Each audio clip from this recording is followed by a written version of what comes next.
కలిపేయాలి అసలు ఆంధ్రాతో. అప్పుడు as for norms కూడా భౌగోళిక స్వరూపం పరంగా చూస్తే ఉమ్మడి రాష్ట్రంలో జిల్లాల విభజన సందర్భంలో భద్రాచలాన్ని తీసుకెళ్లి ఖమ్మంలో కలిపారు. కానీ భద్రాచలంతో పాటు టోటల్గా 120 కిలోమీటర్ల భూభాగం ఆంధ్రాలోది. అది దాన్ని ఖమ్మం జిల్లాలోకి కలిపారు. వాస్తవంగా అంతవరకు కలిపేసిన ఆంధ్రాకి వాళ్ళకి అప్పుడు తెలంగాణ వాళ్ళ ఉన్నటువంటి వాళ్ళు ఉంటారు అక్కడ.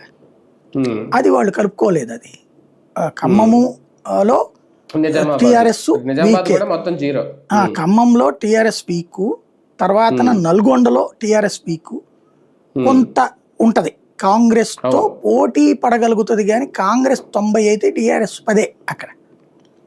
నిజామాబాద్ కూడా ఇంతకు ముందు కూడా వీక్ కవితే ఓడిపోయింది కదా ఒకప్పుడు. కవితే పార్లమెంట్ లో ఓడిపోయింది. అసెంబ్లీకి అయిన సీన్ లేదు అక్కడ. బేసిక్ అక్కడ ఏంటంటే ఈ బీజేపీ వర్సెస్ వీళ్ళు వెళ్తున్నారు కాంగ్రెస్ అక్కడ ఫ్రమ్ ద బిగినింగ్. అరవింద్ అటుకు వెళ్ళిన తర్వాత అక్కడ ఇది ఉంది. కాబట్టి ఓవరాల్గా చూసుకుంటే బలాలు బలహీనతల పరంగా చూసుకుంటే భారీగా పుంజుకున్నటువంటి రేవంత్ రెడ్డికి ఈ విజయం ఊపు, at the same time alert కూడా.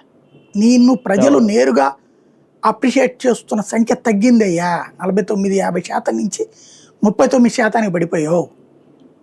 అదే సమయం నీ ప్రత్యర్థి 15% దగ్గరికి పడిపోయినటువంటి ప్రత్యర్థి మళ్ళీ 29% దాకా పెరిగారు.